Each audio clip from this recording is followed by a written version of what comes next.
नमस्कार दोस्तों, मैं रोहन श्रीवास्तव।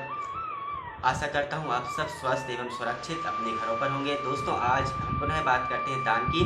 दोस्तों, आपके द्वारा किया हुआ दान कभी भी व्यर्थ नहीं जाता है। वह कभी ना कभी आपके आड़े वक्त में ज़रूरत के समय कई गुना होके आपके पास वापस आ जाता है। और ऐसी कहावत भी है कि धन के 3 प्रयोग होते हैं: दान, भोग और नाश। दान और भोग अगर नहीं हो रहा है तो निश्चित रूप से मान के चलिए कि नाश हो ही जाएगा। तो नाश होने से अच्छा है कि हम उसको दान करें। और देखिए, दान करने की भी कहा जाता है कि एक हाथ से दान करें तो दूसरे को पता ना चले, परंतु हमारे यहाँ तो उल्टा ही रिवाज है। मंदिर के घंटों पे लिखवा देते हैं फलाने की याद में, मंदिर की पंखुड़ियों पे लिखा रहता है स्वर्गीय इनकी याद में। यहाँ तक कि मंदिरों के पत्थरों पे लिखा हुआ है कि 10 सीमेंट की बोरी स्वर्गीय इनकी याद में। अब आप सोचिए, वो तो चला गया, घंटे जैसा बज रहा है, वो चले गए मगर पंखियों में घूम रहे हैं। जमीन में पत्थर लगा है, कई लोग उस पर पैर रख रहे हैं जिनके नाम से आपने दान किया हुआ है। शमशान की बेंचों तक पे लिखा हुआ देखा है मैंने कि फलाने की याद में। दोस्तों, बताने की क्या आवश्यकता है। हाँ, फोटो लेके सोशल मीडिया के माध्यम से आप लोगों को जागरूक करना चाहते हैं, ये अच्छी बात है, परंतु जिसको पता चलना चाहिए था उसको पता चल गया, आपके खाते में लिख गया है। जिस दिन जरूरत पड़ेगी, आवश्यकता होगी, कई गुना करके भगवान आपको वापस कर देंगे। दोस्तों, यहाँ तक कि मैंने देखा हुआ है खुद अपनी आंखों से कि मंदिर में लोग जो नोट कटे फटे या कहीं नहीं चल रहा है तो दान पात्र में डाल देते हैं। अब आप सोचिए कि हम किसको बेवकूफ़ बना रहे हैं। मतलब उसी का उसको देने में क्या मानता है। तेरा तुझको अर्पण क्या लागे मेरा। मंदिर में भगवान के सामने खड़े होकर लोग करोड़ों रुपए मांगते हैं, ऐसे कि भगवान मेरी शादी करा दो, बच्चे करा दो, नौकरी लगा दो, सरकारी नौकरी, प्रभु सब करा दो। और जब चढ़ाने की बात आती है तो जेब से चिल्लर ढूंढते हैं। आप ये बताइए कि अपन उसका ही उसको दे रहे हैं और किसी को बताने की आवश्यकता नहीं। भगवान ने कहीं जिक्र किया ये समुद्र मैंने बनाए, ये आकाश मैंने बनाया, ये पहाड़ पेड़ झरने। तो जब उन्होंने नहीं बताया तो हम उनको क्या बता रहे हो। वो तो सब देख ही रहे हैं ना, उनको सब दिखता है, भगवान सब देख रहे हैं।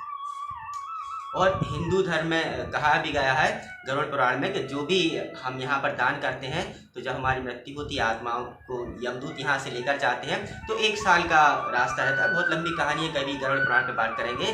तो 1 साल का जो रास्ता रहता है, तो जो भी हमने इस पृथ्वी पे दान किया हुआ है, खाना पीना, कपड़े जूते चप्पल कंबल, वो उस रास्ते मिलता है, क्योंकि वो बहुत कठिन मार्ग होता है और 1 साल तक का आपको सफ़र है। बहुत लंबी कहानी, बहुत सारे पड़ाव पड़ते हैं उसमें, आग बरस रही, पानी है, बहुत सारी चीज़ें होती हैं। तो और जो यमदूत रहते हैं वो भी जो आपको मिलता है, जो आपने दान किया वो वहाँ रास्ते मिलता है, तो वही यमदूत खाते हैं जो भी आपको मिलता है। और आपने यहाँ कुछ दान नहीं किया है तो यमदूत भी फिर और सुटारा करते हैं कि कुछ तो दान करके आते, तुम भी भूखे सुट रहे हैं, हमें भी सुटा रहे हो।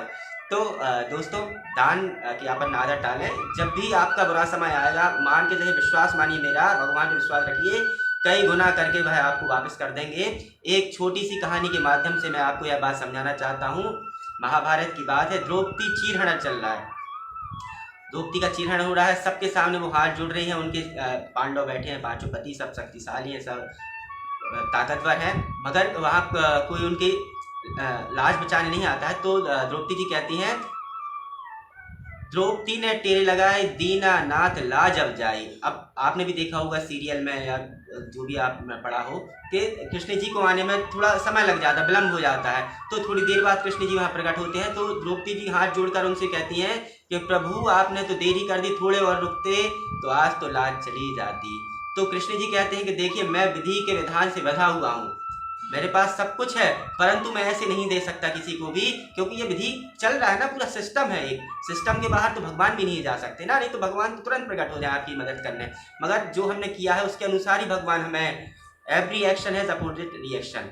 तो वो कहते हैं कि मैं देख रहा था कि पूरे जीवन काल में क्या कभी तुमने कपड़े का छोटा सा टुकड़ा भी किसी को दान किया है, तो मैं उसी को कई गुना करके तुम्हें वापस कर दूंगा।